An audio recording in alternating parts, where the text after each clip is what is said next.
시즌3 우승컵을 한국으로 가져올 수 있도록 하겠습니다. Welcome back to the Season 3 World Championship live from Los Angeles, California. And for the two teams sitting up on the stage, the next match will determine whether their path to the Summoners Cup continues or it hits an abrupt dead end. It's Game 3 between Europe's Gambit and Najin's Black Sword. After dropping Game 1, Najin's Sword pushed Gambit around the rift in Game 2. They got 21 kills in only 24 minutes. Guess they're warmed up now. Absolutely. I'd say Najin and the team was a little more than warm after that performance. All right. Europe's mid laners, you know, they've been getting a lot of praise all day long. But in this last match, Najin came up bigger than them. With help from his jungler Watch, he was able to control the mid lane against Alex. And that was only his second game on this world stage. He's pretty cool about it. Yep. No big deal. He's enjoying it. He's like, I just got to pretty much win my team the game along with everyone else stepping up. And that's really what came from our analyst desk, is that everybody stepped up that game and they were able to pretty much either win their lane huge with the matchup in that top lane, Renekton and Mal. Just everything they were able to do. And they banned out two and picked one of the champions Gambit used in the first game. So they're just trying to get in their mind. So that top lane, I mean, you got to give Darren credit, though. He had to leave lane with his teleport a couple times. That's where the early CS deficit came in. And then as the game got longer, because he kept leaving and because especially got to stay up there, I mean, Darren, I felt like Darren was the least of Gambit's problems in that game. It's true. It's true. And usually Malphite, not like a Rumble, but Unstoppable Forest is always going to be there. You're always going to be able to affect something in the late game, even if you're down on gold. That's how Malphite works. The bottom lane, though, they have to do something about this bottom lane for Gambit. They got to focus. Absolutely. Maybe a ban down there. They need to change up something because Genja and Voidal are not having a good time. 2 bans down already, and you know, no bot lane influence yet. And now the Elise in both games that we have seen so far gets banned out. Kassadin will not find gameplay. They notice Alex Beach's Fizz as well. So the ban's coming out slowly but surely as the Ahri goes down. Okay, nope. I was thinking Alex might go for a Gragas this game, something in that order. The Orianna is still left up. A lot of people on social media want Alex to get Zed this game, but it's obviously not going to happen. The fans are hoping. That's a hard one to get here at Worlds. A little bit. People don't let Zed through. Shen, however, again, first pick once again for Gambit. Worked out very well for them the first time. That's a very good omen for them that they were able to get it again. But meanwhile, Twitch and Thresh both still available for Najin's Sword, as well as whatever Trinity Force AD carry they want to pick. They decided to go for Nagne's mid, though, so we'll finally see another mid champion from Nagne. Very, very excited to see what that will be, because they also have last pick. I thought you meant they picked it. I was like, no way, where? They also have last pick, so they can use that last pick for their mid and try to counter whatever Alex goes with. Eve has been left open. Both Watch and Diamond have that in the champion pool. This is really a good game for Gambit, at least. They don't have to stretch Darian's champion pool too much, which we've seen was pressured last game. He does get his Shen, falling back on that pick very quickly. To see now what Gambit comes out with 30 seconds left. I think that they're trying to take away the Elise, and then also Evelyn is another thing that Watch jungles very heavily, very heavy early influence in those ganks. They're hoping that he'll go back on something like Tanunu, but I don't think Najin Sword will return to that. They'll probably use one of the AD early pressure junglers like Lee Sin or Jarvan, and yes, Riv, you get the gold star today. Nice call. Woo! All right, so we do see the Gragas coming out instead of the Orianna here. A lot of people also were stating that that Thresh play that came out of Kayn last game was really just changing for everything. Was able to start fights. We have it again. So they have Comfort pick in top tier, Triforce pick in general for Prey coming out in the 3.11 patch, and Kayn gets his support. We do finally get to see one of Prey's famed Trinity Force champions. Corky's definitely, in my opinion, the stronger of the two between him and Ezreal.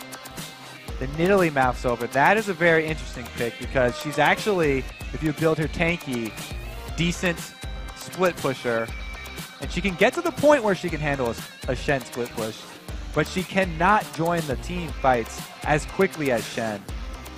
They are playing with some fire. Corky's right not an here. auto attack AD carry. This is going. Wow. Okay, so yeah, you're right. They pull this out. This does. Obviously, you get attack speed out of heal from Nid. You get heal from Blood Boil. You're going to be able to take down turrets quite quickly. She still can pressure those, but they're putting a lot in one basket here. Corki has to use some of his animation frames for his spells, though, that come out. Right. A lot of missiles are threaded in between auto attacks. So if they stack the Nidalee and the Blood Boil attack speed buffs onto Corki, it's not the most efficient, especially if he does build Trinity Force. So I'm really wondering what their final pick is going to be. The Nidalee could be mid, and they could go with a carry for top lane here for Expression. Very interesting. Seeing the Nidalee pick out and come of some of the season, the spring and summer season, but never really here at Worlds. Nidalee was used quite a bit in the spring LCS as a kind of a retort to just having high burst, that Jace that came out and whatnot. You're going to get that half health fight start that really allows you to win, but an interesting composition. Like I said, I think too much in one basket because the composition that Gambit brings, one, if you get caught, they can still pick out champions, and they have a great team fight composition. Nidalee is a completely different champion from Ahri. Ahri, assassin base, looking to pick people off. Nidalee, if he builds her AP, is heavy poke. Gragas is already an amazing answer to any team that wants to siege up and poke. Just a one-man answer pretty much. And Diamond's going to have a lot of early presence here on this Evelynn. I'm liking Gambit's chances here because they also have, right now, the global advantage. No teleports here either from Najin Sword. Nagane is no stranger to being on the roam, which is going to be help from Nunu as well. We did see when he was down against Alex Heach's Fizz, he was up in kills down in CS. He makes those plays for himself, so even if he won't be finding it in mid. Kill potential, oh my goodness. The kill potential in mid, there is almost no kill potential for Najin Sword. A Nidalee and a Nunu support, the early level kill potential there is pretty much non-existent. They got to make some moves. So we'll see. Early part of the game, it's actually going to be no invade so far that we've seen. The first game did show that Najin was red, and they warded the heck out of the bottom blue side. We'll see if they go for a repeat on that. We do have Gambit back on blue. That's where they found their win. It's where Najin found their win as well. We'll see if that first pick, first ban, or really just organization of that level 1 strat is what can bring these teams the win. We're about to enter onto the Rift as both teams already. We are into the third and final game between Gambit and Najin Black Sword. Europe versus Korea, now to be finalized. Let's see about that 2 versus 2 matchup that all the analysts were putting so much weight on. Kane and Prey definitely got a huge, huge upper hand in that last time. And with a very similar early pairing here, we'll have to see if they actually get it. Right now already, Gambit are headed towards it though. So it looks like standard lanes for Gambit. Wow, line of scrimmage from both teams. They are not doing anything dangerous, just spreading themselves out thin, acting as personal sentries to make sure nothing gets by them. No excess of pink wards either here from Najin Sword. So Diamond can have a pretty easy time ganking very early. The bottom lane pink wards are usually used for that side lane bush control when you have Thresh. Meanwhile, Voidal has one of his own, so he could easily set something up along that tri-bush. This is, like you said, a very, very passive early Lelis here. Looks like both teams are pretty confident then. Yeah, the hard hats are completely on. Both in mid are going to be starting with that Doran's ring, as they know. Yeah. Going back and forth with the fight isn't going to be in their benefit. Nidalee has 40 AP at level 1. I think she's going Bruiser. Yeah. We'll see if those spears... That's why you're the play-by-play. We'll see if these spears actually really affect the game. Alex can more easily play behind the minions than Nidalee can. She has to get herself out in the open to throw those spears. So he should have a good time in mid, pushing Nidalee back to the turret. And that's actually going to hurt Nagane's roam a little bit here if Alex goes quite hard. This combination of the mid laner and jungler is so perplexing to me because counter jungling relies pretty heavily on your mid laner's ability to collapse and assist you. Nidalee does not have very strong lane presence this early. And I don't think Nunu's going to have much backup if he decides to make any moves early. Very interesting to see how Watch is going to play this one. Have you ever wondered how much level 1 damage Corki does? That is the Phosphorus Bomb auto attack right there. The combo you want to get out if you're playing Corki. Level 2 and 3 allows the other AD carry to really start to answer back, and they're doing it well in the bottom lane. Prey and Kane taking control again. You can already see what type of game Diamond's planning for, too, on Evelyn. Using the smite on his blue buff means that he's going to hard farm the first full clear of this jungle and come out at least level 4, maybe even level 5 for his first gank. You said it before, Kobe, especially if the lane is up, you can sometimes, that gank goes awry, and that would be 3 people going down. So with those levels, he's definitely given himself the durability to go into a lane such as Corki Thresh if he chooses to. 3 minutes on the clock, not too much action. Like you said, the junglers are going to be keeping themselves safe, trying to get that farm up. Again, Watch is put back onto Nunu, and we will have to see if that hurts the strategies and mechanics that Watch can bring to his team. It's interesting here. Diamond comes in through the side bush because the pink ward was actually used in lane. I called that it was going to be used in side lane. Very, very wrong here. And it might cost Najin sword. Nunu all the way on the top side. If they get vision of Watch at any point right here, they're instantly going in, but they're waiting for that. If they can get it. Oh, that heal went right into the bush. Whoopsies. So, very smart play by Prey and Kane on the visuals there. They back off, and Diamond is forced to run out of this situation. They had the right idea there. They were trying to get the early advantage for Genji and Voidal, though, because they had such a hard time. And Diamond doesn't really have to worry about the ganks from Nunu for his other lanes. So he's going to be trying to hard farm and then making his visits down bottom. Watch does come around mid, and Alex is pretty far extended in this lane. This is great from Watch, seeing that Diamond went back up into the lane. He knows he's either getting countered. Oh, the spear just on the backside. He's a big man, but he can move quick. Looks like Alex stays safe for that one. 100 gold lead with a little bit of the pressure that's been going on in the lanes, but really no deficit to be seen right Watch looks for his first steps into Diamond's jungle and finds the single camp that Diamond had just cleared, though. So no counter juggling advantage yet with that Nunu. He does get down the ward, so they will have a tiny bit of information. When you go against an Evelyn, by the way, the best places to ward, if you don't have the money for pink wards, are at the jungle camps, because that's where Evelyn will actually be visible because she's attacking. Here we go, some more action down bottom, though. Combo from Kane! On to Voidal, the Ignite is down. There goes the Valkyrie. God. The 1, the 2, the uppercut coming in. Another play! Kane grabs first blood a second time in a row. Genja wants to answer, but it's just on the edge. That's the way the cookie crumbles. The flash comes in. The Valkyrie was down. The Acathian surprise.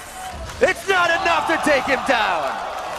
All right, bottom lane outplay once again. Kane is just destroying Gambit by himself here. Again, Voidal in the range of that play, and then followed up by a beautiful chain from Kane.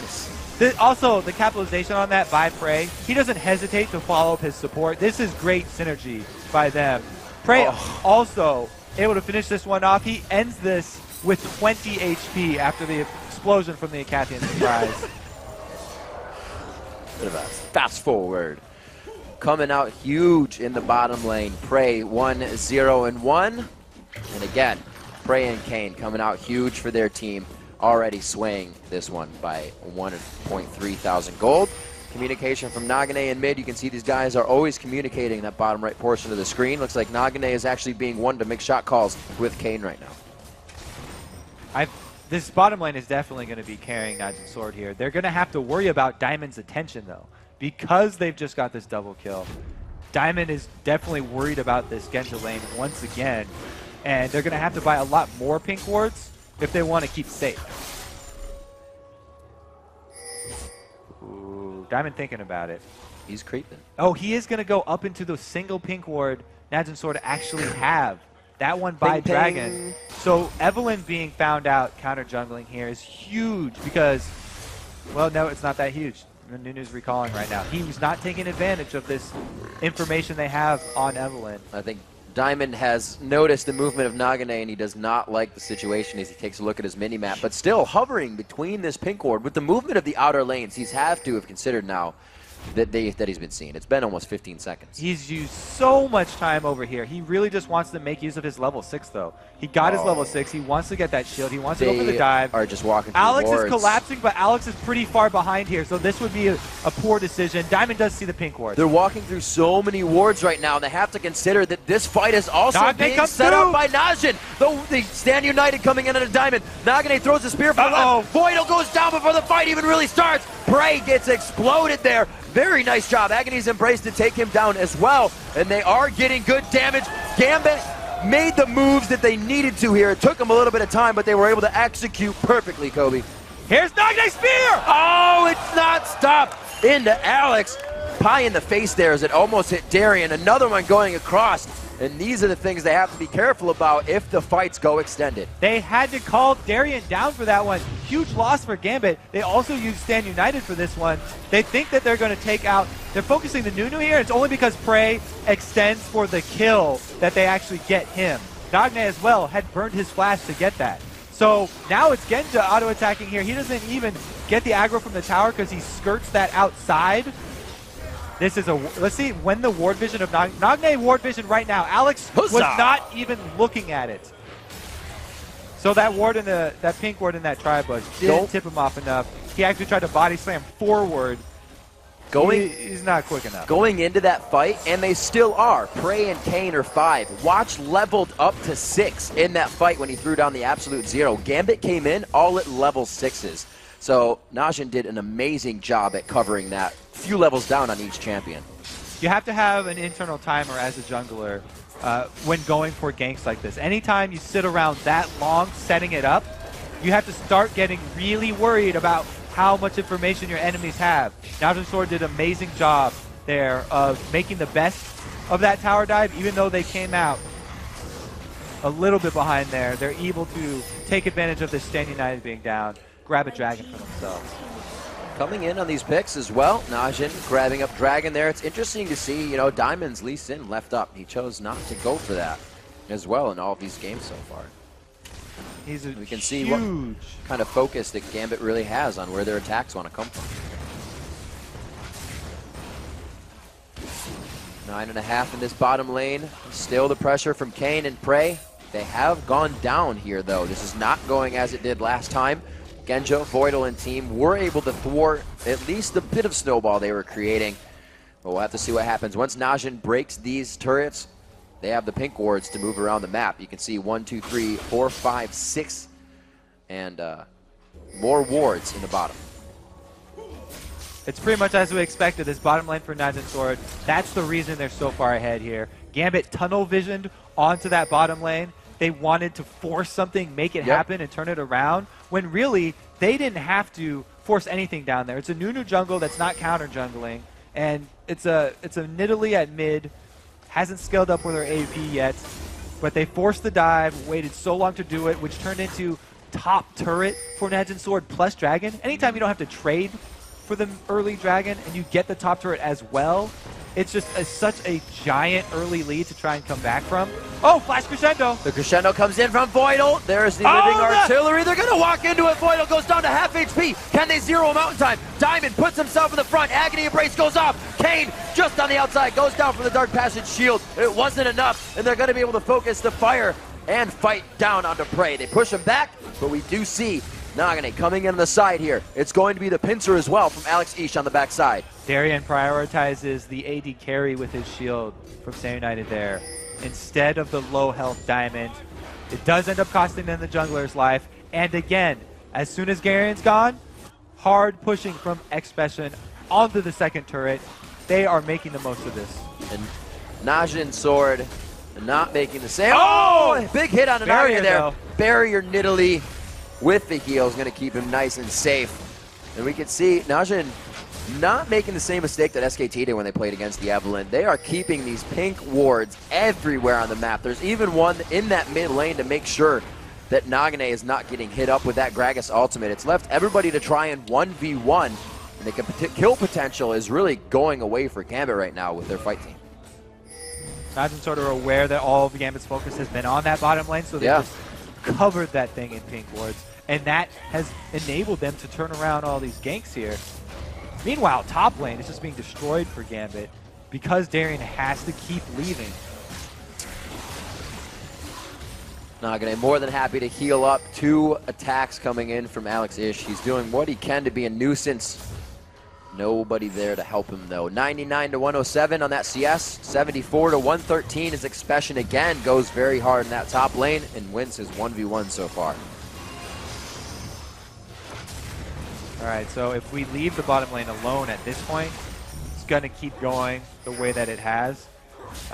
It's not a huge CS discrepancy, and it's not a huge kill differential, but the outplays from Kane have just been there time and again. Genja having a much better game than last time. Looks like he is going for the Dorans. He puts the Phage in at 13, but he is a sheen behind right now on Prey, who's doing quite well with 1, 1, and 3. That extra assist kind of bumping up his gold. Darien getting a bit of pressure here from Expression.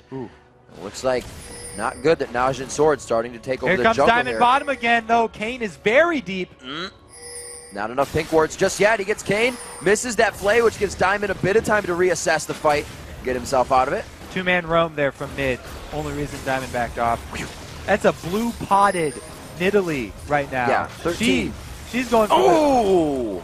There's 25% of your HP in a second. 162 ability power on her at almost 14 minutes. This turret looks to be theirs. There's not much they can do, especially if they get that Blood Boil. Actually, they're giving the Blood Boil right now to Najin, knowing that Prey, as you said, is going to be filtering in those missiles with his auto attacks. Just a few more onto this turret with a slight rotation from Alex is not going to be enough to save it. He goes back mid. It's going to be for nothing for this bottom turret, so he's got to get the push on there. Oh, Darien taunts, but he's not quite under the turret. Oh my. And now Expression Throws down Dominus. He printed this one out. He said, all right, we're going to fight. I'm going to use Dominus. Darien knows that, just kind of waltzes around the turret. He uses it for ring around the rosy, keeps himself safe, but that lets them know they're safe from the crocodile in the top lane. It's invisible blue right there. He's going to try to grab this one up. Alex does not want that to happen, but this now puts Gambit in kind of the roam and chase situation. Najin can start to prepare what they want to do next. They're slowly creeping in. You can see how the ward line has slowly encroached into they Gambit just don't jungle. stop. That bottom lane is not going to go back in favor of Gambit. It's, again, Genja in his classic situation where he's trying to freeze the bottom here, catch up and farm. But they're so far behind, it's going to be hard for the rest of his team to hold the objectives elsewhere. Being down an extra champion and this huge gold differential is going to be very, very hard for Gambit to hold out. We pointed out earlier that Najin wouldn't be getting these kills really out of mid lane. Even though he's been pressured back here, down in CS, he's keeping up now. Cougar form helping him do that, but the roam has given him 2 kills. He's been able to participate in a good amount that his team has put around the map. But Watch is also doing a lot better than he did last time. 1-0-1, and he's been putting himself in better spots for these ganks as well. He's not coming up in the end to defend. He's actually being an initiator. Meanwhile, Expression up top is just becoming a monster. He's got his Sunfire Cape for split pushing, and now he's also got the Negatron Cloak. Very good resistances on both sources of damage there.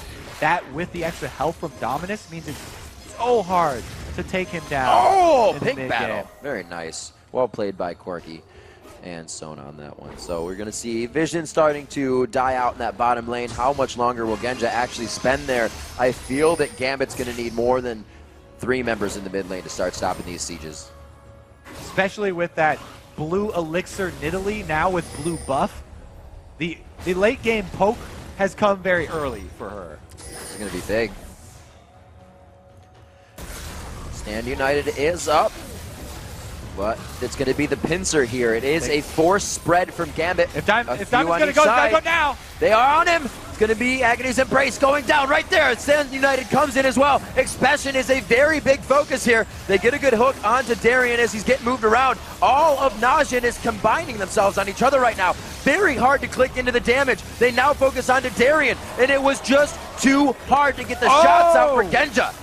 Great initiation there from Diamond, getting around the side and getting the ult onto Prey. And he also got the dragon, but the zoning there. Watch, popping off the Nunu ultimate did so much to slow everyone from Gambit after they dove in. Prey was able to live through that end of that fight, and he put out so much damage. Alex gets zoned by Nagne, by the way, this entire time. That's the thing that hurts when you start a We're fight thinking half it was health. coming in. The double spear, that fight up top is pretty interesting, but down bottom, Genja getting hooked in there. And then Watch throws off the absolute zero, allowing Prey with the red buff from the back line, able to stay in this with only 30% HP. Oh. So amazing how once that Watch ultimate off, he's like, everybody on me right now, and it's just not enough combined damage from Gambit to pull that fight out. Again, the chase of Nagane, now overthrowing Alex Ishu. He's got to worry about that in the fight.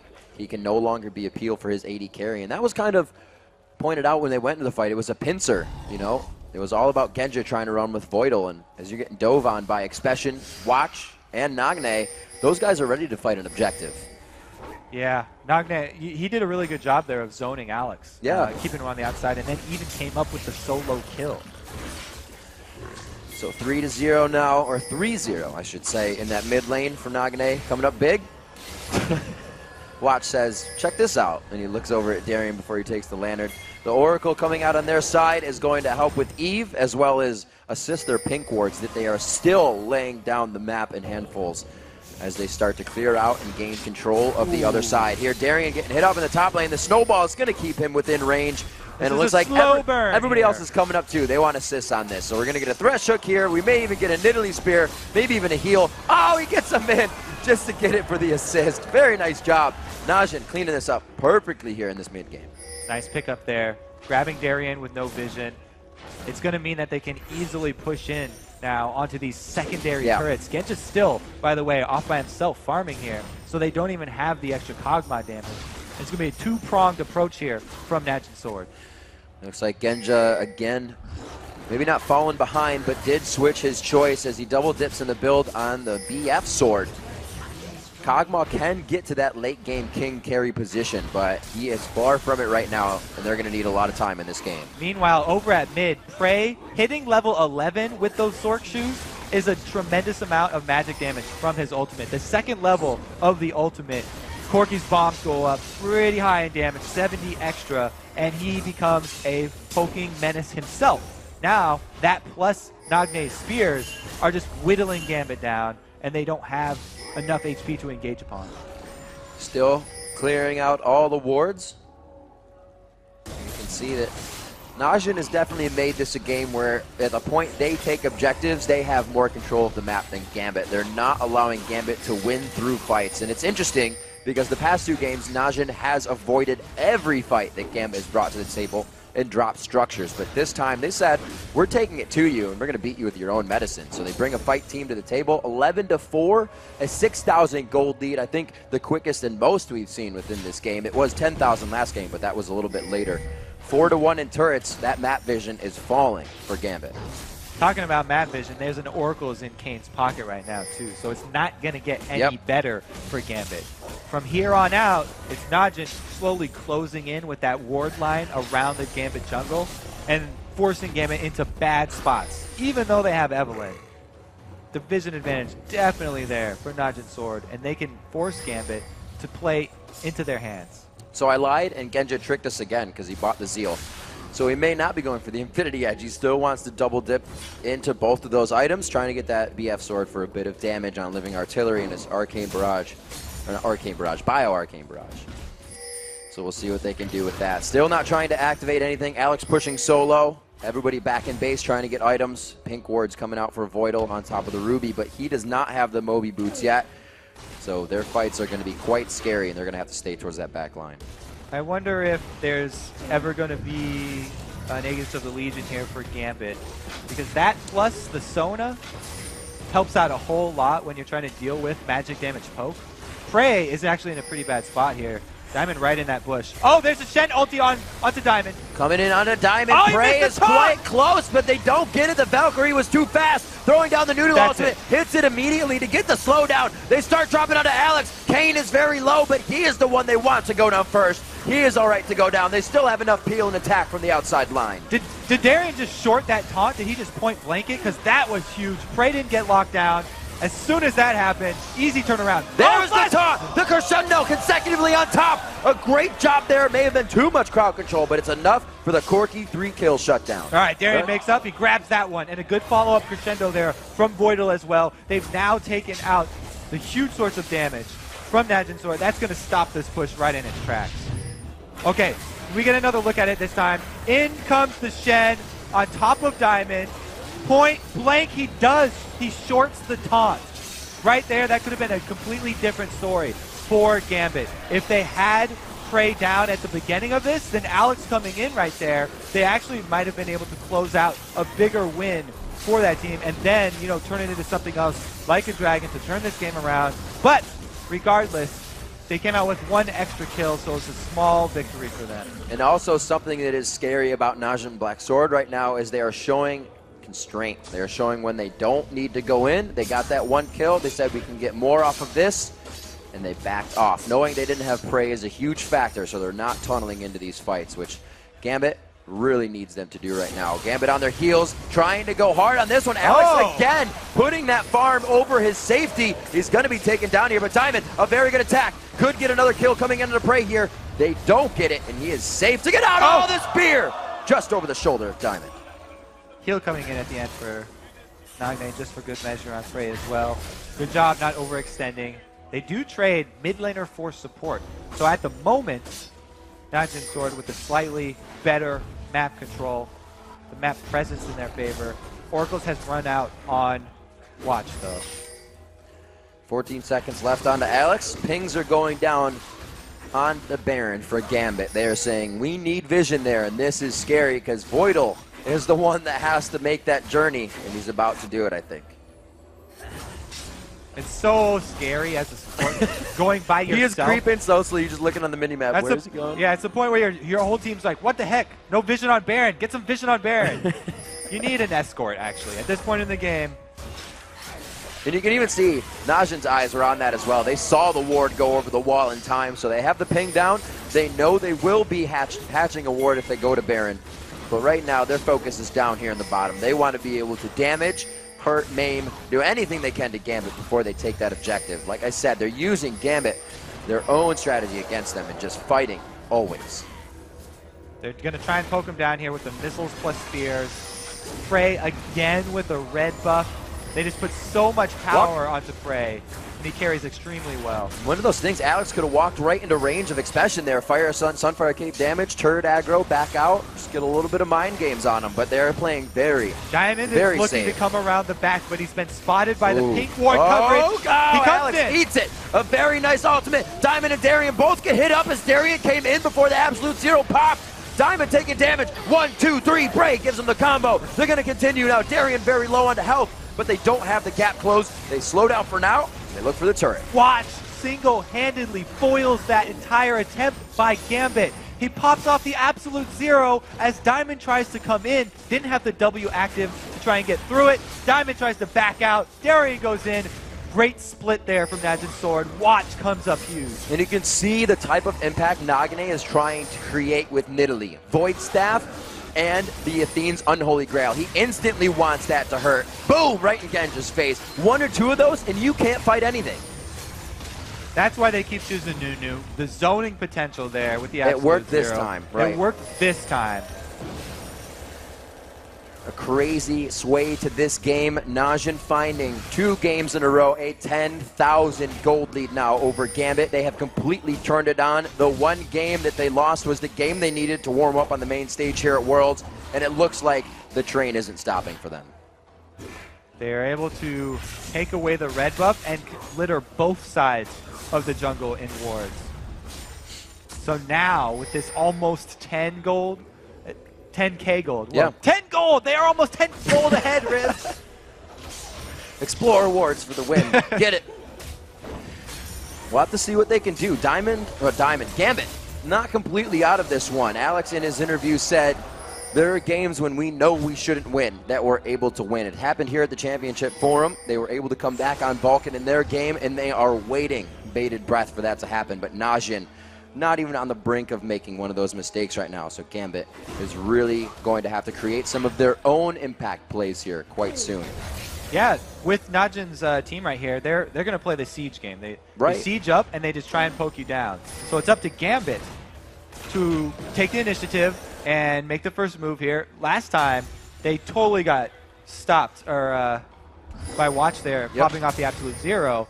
He saw the side that Diamond was trying to come around from and completely countered their plan. And this time, Diamond has to save his W so that he can remove the slowing effects and get right into the middle. Absolute incredible flank warding going on here with the pink wards. They leave a position, Diamond can come from that position. We need to pink ward it. They move somewhere else, they pink ward it. Everywhere they've gone is a trail of breadcrumb pink wards right now. 28 minutes into the game, they're completely safe here at the bottom side of the turret. They know that Diamond is actually in that group, and they have 2 pink wards to keep themselves safe even in the bush right there. Both just placed down. It has been a while since we've seen a poke comp here played out like this. Oh my gosh, even Darien is taking hits that don't let them fight. This turret is going to be theirs. Alex just dodging out onto that one. Genja trying to come in and thwart off what was happening on the left side, but a turret goes in favor of Najin's sword. They really have this in their favor. Definitely another strength of poke comps are that when you get to those inhibitor turrets that are usually quite daunting for most teams, all they have to do is the exact same thing they've been doing all game long and siege up outside of it once again. Wait for that spear to land on a high priority target, and then you get a few more chips off the turret, a few more auto attacks. Then they just have to be patient, control both blue buffs, and that's basically the end game plan. A lot of what Gambit brought to the table within their first 2 games would be perfect for this composition that Najin has. But Najin making sure they banned all that out or picked it. That Elise is gone. Best thing for a poke comp is a dive comp, but the only thing they got there, Genja poking back and Alex poking back. They don't have the dive comp they need. Well, Alex, with that Gragas, what I was talking about in Champion Select, how it's good against a Nidalee here in this sort of poke comp, is that if he lands a good ultimate, if there's any misstep in positioning from Najin's sword, then that acts as your hard initiate, because that Gragas ult knocking someone into your team allows Darien to go in with that flash taunt, and that's the hard initiate that they wait for. They're hoping for a really strong ultimate from Alex. Najin on their toes and definitely waiting for that. Trying to get some wards out here as well as clear wards. You see Expression taking Dark Passage just above near Baron as they position themselves. Oh my word. And Spear taking half the HP from Diamond. He is not working with any home guard boots as well, so he is stuck with the amount of HP he's bringing to this fight here, except for what he takes off of these golems if he has any vamp. Gambit trying to play to their strengths here. They have Darien down bottom split pushing. Right now, they can hope to delay Najin's sword at this Baron. That would be best for them. If they could get Alex over there very quickly, then they could... that's burning down so fast. Well, he's going on the reds. Alex, he's just trying to get himself on the side to take this with explosive exploding cast. Can he get there in time? They don't have it. It's going to be Prey over the wall, but he's by himself, and it actually is enough to pressure out Alex and team. Darien is watching for the Stand United here, but doing what he can to pressure the bottom lane with a Sunfire. Will Gambit decide to head down there with him, or will they decide to try and hold off this mid lane? Darien probably going to have to start running because he doesn't want to let any of this team catch up to them. They're actually quite good at chasing people down with the Blood Boil and the Nunu slows. Blood Boil, 2 Moby boots coming out. You got 1 on Kane, 1 on Watch. We have the chase here. I thought that Prey he is actually going hard. He's just going for the minions though. I thought he was trying to stop the back and start a fight for himself. It's been what Najin has actually turned to this game. Now 11.3 thousand gold in the lead. 6-1 in turrets right now means map vision is also being dwindled down here for Gambit. They sit with the inhibitor turrets down. At least the waves right now for them pushed up to the river, so they have some time to recoup and see what they can do. Another small ray of hope for Gambit. They've gotten the blue buff onto Alex. And since Alex has the combo of Death Cap and Void Staff, his ultimate does pack a very strong punch here. So they have a little bit of hope as long as he can land one of those game-changing ultis. Someone like Nagne or someone like Prey or Kane are low enough HP that they could actually be bursted down if Alex gets one of those ults. I'm definitely going to go back and watch this game because I don't know if there has been a moment when a pink ward has died and there has been another pink ward on the map here for Najin. There has to be like 5,000 gold spent in pink wards right now. That's what you have to do when you get ahead versus an Evelyn team, is litter the map with pink wards. They're just dodging out spears right now. Nagane is putting these spot on, threading each needle that he has to, and it's making them have to reposition and dodge. They're trying to guard this turret. Darian's out in front, still getting harassed himself, and they're going to be able to take at least 65% of health off that turret with a full Gambit team there. It's exactly what we talked about. You throw out a spear, you get one target, that's another few hits on the turret. Yeah. You get a Sheen proc, that's a huge chunk out of the turret. Nagne has been perma-blue elixired since about 12 minutes into this game. Oh, almost hitting Voidal on the backside. You got to be careful when everybody dodges that spear. If you're still in the way, you're going to take it to the face. Genja, that hurt. 14-7 on the scoreboard. The gold is showing you the damage that Najin is able to put out right now. The first inhibitor turret to fall now at 32 minutes into the game. If they can get the last shots, it looks like Expression has had enough. He puts himself in the fire, and it looks like it's going to be enough to cool off the inhibitor turret. Now they do the exact same thing at the inhibitor. They've got Baron buff regen. Don't see them backing off anytime soon. Only getting the waves, dodging out perfectly. Nagane's now out of mana. They have to be careful on this one, but they do have that Baron buff regen on them. They're going to be able to have enough pressure for the inhibitor and make their way out, but that was almost completely unanswered from Gambit.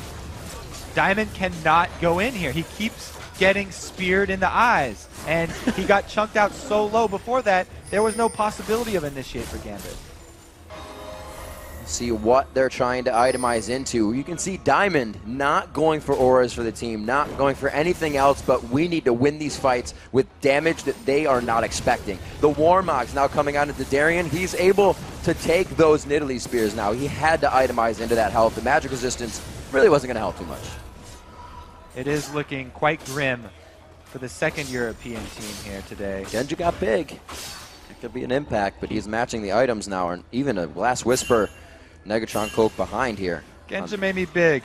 Prey is bigger. Yeah. He also has some defenses as well. He's got that defense, Negatron the cloak. escape ability as well. Kog'Maw not the greatest at getting out of a fight, but if they can grab something here in the jungle, it might be in their favor. Now that the pink wards have died down, if they can start to get vision, lay down a good Void Ooze, and really catch Najin out of place, Diamond will get his man, I want to come around and slaughter your whole team effect in. But Najin, again, trying to control and dictate the game as they send their team bottom lane. We're going to have Nagane split pushing in the mid.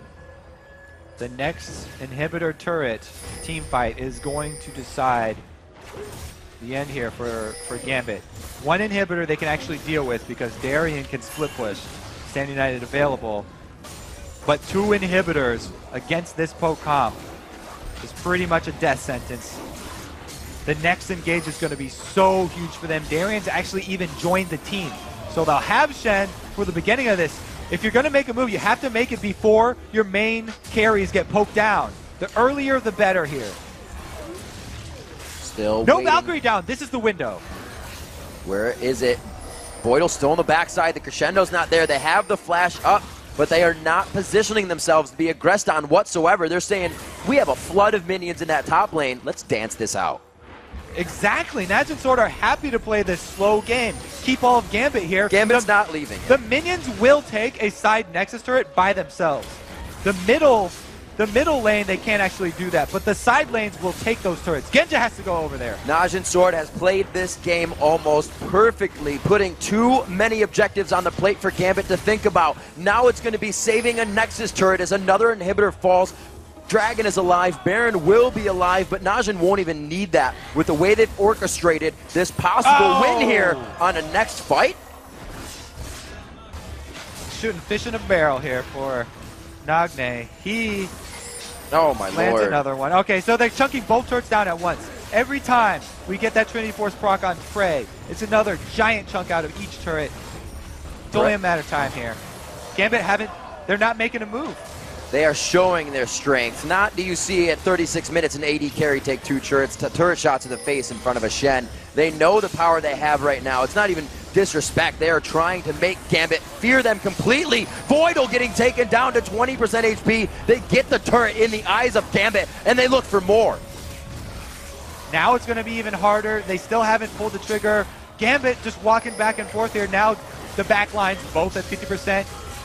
And they make the move now. They go in. That Cass did not go on to watch. He got a pretty good ultimate off of the crescendo, shut down most of the damage. Darien goes down on the back line. The minions are flooding down the mid lane. Najin takes this. They move up to the top. The chess pieces are in order for checkmate, and they're going to try to make the move. Genja had to go back to Fountain right when that started. This is pretty much good night for Gambit. Kane coming in quite low here. They all have quite low HP, but the burst coming out of Gambit at this point has not been built up enough yet. Alex Ish, the only level 18. No, Genja is as well in the team, but they're fighting the same thing on the other side as well, with Expression and the team being much farther ahead. Pings on to Baron here from Najin Sword, but they pull a full man recall here. The only way for them to really throw this game away would be to get a Baron stolen. And even then, it would be rough for Gambit. Right now, they're going to be trapped inside of their base, trying to clear out minion waves. We'll see what they Oh have. man, even the Observer wants to rage quit. We can see how much farther ahead these guys are. Expression now putting the Thornmail into his build. Not exactly an item. You say, that'll be my third one. He can put a little extra gold into itemizing to even get back at his opponents. One turret down for Gambit. The global presence here just has not been there. Yellow pings firing off really quick there as soon as they aggro the Baron. Like I said, we've seen these guys. They don't tunnel. They know and hold themselves back. This is another. This is actually a really good spot for them to make use of all these skill shots that they have. If they continue to just throw out Nidalee Spears here for days, they can do the same thing. Chunk down Gambit, and if they keep Gambit here, then the minions will do the work for them. Gambit they have so few choices right now. And this is the thing that's really going to put fear into the other teams as well. Yep. Again, losing with Nunu the first time, but they bring out Nidalee the second time. They bring out a different composition somebody has not used yet, and these guys are still able to come through with wins. An amazing play here from Najin as they may make a final push into the base. Genja is at a point where he can come up big on one of these fights, but there can be zero focus to him. I think you're right. The bottom lane here for this team has definitely solidified themselves as a huge threat. Also in this game, Nadne showed a new champion. That's also very huge for them. This Nidalee has been quite effective. They also have somebody else to play mid if they want in the presence of Song. Nagane, however, coming up very big for the team. We see a 14,000 gold lead from downtown. The Spear coming up big, going on to Voidal. This could be a final push here. Darien taking a lot of damage on the outside. It looks like the composition brought out with Nunu in the jungle again wasn't too much for Watch. He shows his privy. They are able to come up big on this one. Najin going big. They're going for all the kills. They've gotten all the turrets. They've gotten everything they wanted in this game, including the win. They lost the first one, but were able to get out warm after that first match and find the win over Gambit here in the quarterfinals. Congratulations to Najin Sword. Well-deserved win right there. They show they are not afraid to return to the same champion picks even after losing. They have confidence in that Nunu, and they pulled it off this time. Masterful play by the man on your screen, Prey. Kane to his left. They completely came up huge in the bottom lane. Always pressuring for Diamond to be somewhere he didn't want to be. Alex, like you said in that mid lane, it was a lot of kill potential, and it really came from Nagane. I mean, Sword were able to use their very powerful bottom lane as bait, as a beacon really, to attract all of Gambit down there. And then they used that to turn the tables and gave Expression so much free farm up top, getting these turrets every time Gambit would go down bottom. And as long as Najin Sword were able to answer bottom, they came out overall ahead every single time. It was a very strong play when you go into picks and bans with something different every time. You stop the team. Three things they just played with by banning out the Fizz, banning out something else, and taking the Elise game 2. It really, I think, got in the heads of Gambit. And although we didn't know too much about the champion pools of Najin there, they sure showed that they can go outside the box. I mean, going back to that Nunu again after didn't have that big of an effect, that shows so much confidence. And I think it really plays into their playstyle of having Prey be that mid-game carry for them and late-game extreme hard carry. And in the things we thought they were going to see, I mean, it's their choice to pick what champions they want to play, but we were like, yeah, Prey's Ezreal. It's going to be huge. Hasn't been seen in this tournament. He went with Corki that game, and then we questioned the Blood Boil on Corki as well. You're like, wait, he's got the missiles, but it worked out. They were able to use it on Nidalee more than not and kind of just make it happen in their own way. Yeah, that one play where Watch zoned out Diamond from Diamond's With flank the in the Stand United side. coming with in? Stand United completely foiling Darren, Real completely good. foiling Diamond. That, to me, was really a game-changing team fight.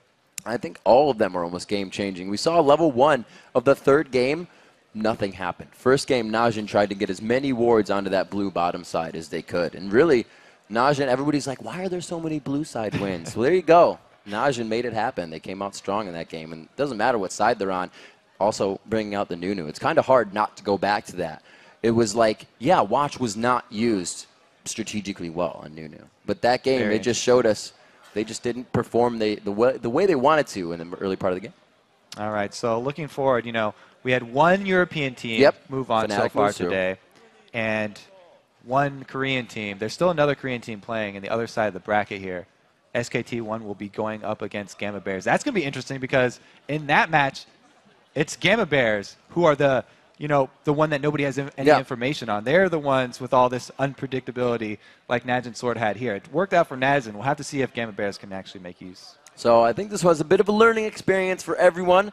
And I'll see what Najin Black Sword has to put on the table. And I think it was a bit of, not a wake-up for Gambit, but for all of these teams to think, we're warmed up and we're ready to go, and be surprised by a team that hasn't played on the stage yet is a little scary, I bet, for some as well. Because you don't know what to expect, and it definitely mattered in that game.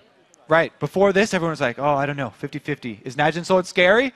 Don't know yet. Now the answer is yes. Absolutely scary as well, because how many people are now going to be considering, probably not impressionable on the Nunu pick, but the fact that they can do that. Who's going to ban out Nunu? They're not going to ban out Watch on Nunu because it wasn't a game changer, but it's something they can play to help other people change the game. And that's when it becomes really scary picks, when things are working that you don't initially want to ban out. The bans, I think, are probably going to be focused on the bottom lane for this. You think they'll get that team. Twitch out of there? Yeah. Well, the Thresh, I think, is huge. More than the Twitch, though? Tricky. I'm going to hold you to it. No, I'm just kidding. All right, guys, we're going to send it down to the main stage where Shox is standing by with a member of the semifinal bound Najin Black Sword. Thank you very much, Rivington. I'm joined on stage by AD Carry Prey. Congratulations, first off. And I'd like to ask you about that game one. Was it the nerves that got the better of you guys being on this stage for the first time? 안녕하세요, 프레이 선수. 일단 그 승리를 축하드리고요. 첫 번째 경기부터 질문을 드릴게요. 첫 번째 경기에서 이게 첫 경기다 보니까 좀 긴장을 하셨나요? 이게 오랜만에 큰 무대에서 하는 거라서 좀 많이 긴장됐어요. Yeah, this bigger stage, it's been a while for us, so yeah, we were nervous a bit. Okay. But then from that game on, game 2 and 3 specifically, I saw that the bot lane really stepped up. What was your impression of Gambit's bottom lane? 첫 번째 경기 다음에는 그 봇 듀오가 정말로 잘해주셨는데요. 두 번째, 세 번째 경기에서 그 갬빗의 봇 듀오에 대한 인상은 어떠신지요? 이게 첫 경기는 라인 수합 때문에 라인전을 잘 못했는데 이 경기 때 라인전을 해보니까 생각보다 쉬워서 3경기도 좀 어떻게든 라인전을 2대를 맨 처음부터 하려고 했더니 좀 쉽게 풀린 것 같아요. The first game was difficult for us due to the lane swapping. The second game we didn't lane swap and we went 2 versus 2 and we did pretty well. So third game we tried to do the same thing and I think that kind of worked well for us. Absolutely. Clenching a victory here. Can you fill us in a little bit as what evolution the team has gone through after winning OGN Winter and then dropping out later in the OGN tournaments? What has been the road to here? 그 윈터를 우승을 하신 다음에 그 조별 예선에서 탈락을 하시고 다시 여기까지 진출을 하셨잖아요. 그 동안에 팀이 어떻게 진화했는지에 대해서 좀 말씀해 주시죠. 저희가 좀 성적이 많이 부진했기 때문에 빨리 탈락을 했으므로 좀 준비했던 시간이 정말 많은 것 같아요. 그래서 이번 롤드컵은 다른 팀보다 좀 많이 유리하지 않나 싶습니다. We didn't do too well, so we disqualified kind of early. So we had ample time to prepare and train. So I believe we are at an advantage since we had so much time to prepare for this World Championship. Yeah, you're certainly looking strong now. You will be meeting SK Telecom T1 or the Gamma Bears in the semifinal. One of those teams you know very well. Who do you think is going to be your opponent there, and how do you think it's going to go?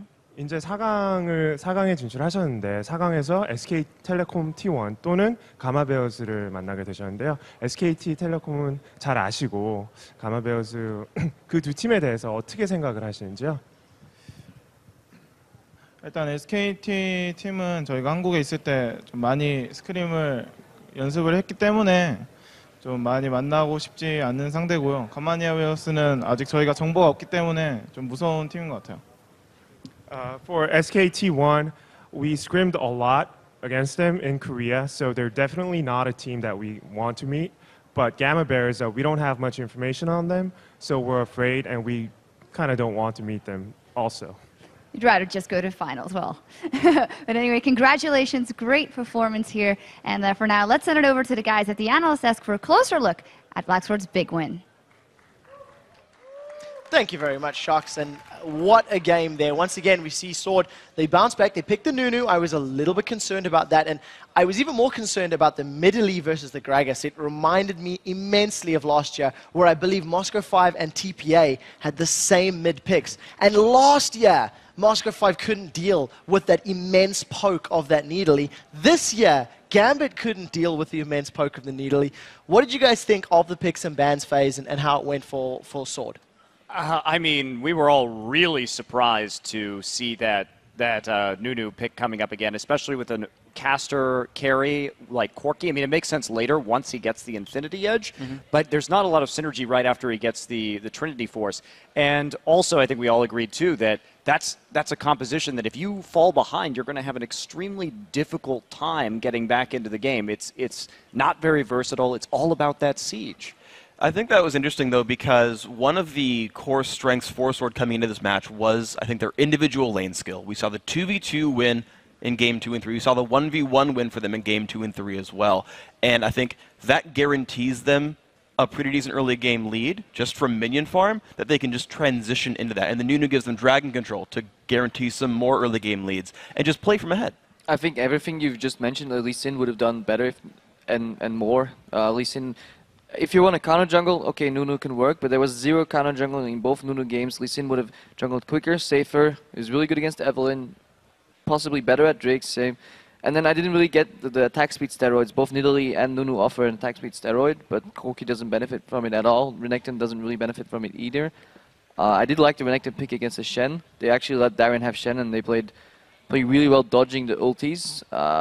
Could have gone a lot worse for them, but Expression just got a huge lead on top lane. Yeah, and just going off that, Nunu, immediately when you pick him, your team comp is very AD-centric. A lot of your damage is going to be focused on your AD carry, and they picked the Nunu after they had already seen Gragas. They have a 60% attack speed steroid from Nidalee, a 45% attack speed steroid from Nunu's Blood Boil, and they picked Corki, which I think is the only ADs that come to mind that are worse with attack speed steroids are Urgot and like blue build Ezreal. So it was just really strange, especially picking it after they see Gragas, whose barrel will like almost cut Corki's attack speed in half.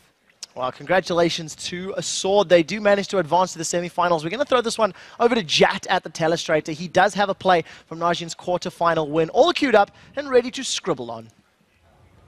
Thank you very much, Trevor. And this is just the bottom lane of Sword, Prey and Kayn. This is game 2, by the way, and it's a very key fight for them because in both games 2 and 3, Najin and Sword's bottom lane beat up Gambit's bottom lane in a 2v2 situation. The things to track here are the levels of everyone and some very critical minions. This guy, which is going to give level 2 to Genja and Voidal, and this guy, which is going to give level 2 to Prey and Kayn. And both AD carries should know this. Let's roll this at half speed. Voidal and Genja are waiting for level 2 so they can go in. They get the 2, and immediately Voidal gets aggressive. Pause it right here. This last hit the Prey just got pinged level 2 for Prey and Kayn, and it immediately told Kayn to go on the offensive. He gets the flay on both Voidal and Genja, and then if we keep rolling this at half speed, we get to see how Prey focuses his first few hits on Genja to push him out of the fight, and then turns to finish off Voidal. He also barriered to make sure that Genja could not trade damage effectively. Genja was out of range of Kayn and could only hit through the barrier. It was brilliant play by Najin Sword's bottom lane, and it was the big reason they were able to win games 2 and 3. We heard the analyst desk just talk how much about Najin Sword's team comps maybe didn't make sense, but none of that really matters that much if Kayn and Prey can dominate the bottom lane like this throughout the rest of the World Championships. Let's send it back to the guys at the desk. Thank you very much, Jats. And with 2 quarterfinal series in our match history, let's take a look at the updated bracket. Najin Black Sword sits in the first semi-final matchup, waiting for the winner of tomorrow's Gamma Bears versus SKT series. And in the bottom half of the bracket, it's the European champs Fnatic that are waiting to see which Chinese squad they'll be playing at the Galen Center. And coming up tomorrow, we'll fill in another 2 semi-final participants with the winners of our next quarter-final battles. Up first, it is Taiwan's Gamma Bears as they make their World Championship debut against SK Telecom T1 and Faker. And after that, best of 3 wraps up China's 2 teams, Royal Club and OMG. They're going to take to the Rift for a rematch of the Chinese regionals. Our second day of quarterfinal coverage kicks off Tuesday at 7 p.m. Pacific, 4 a.m. Wednesday, Central European Summer Time, about 24 hours from now.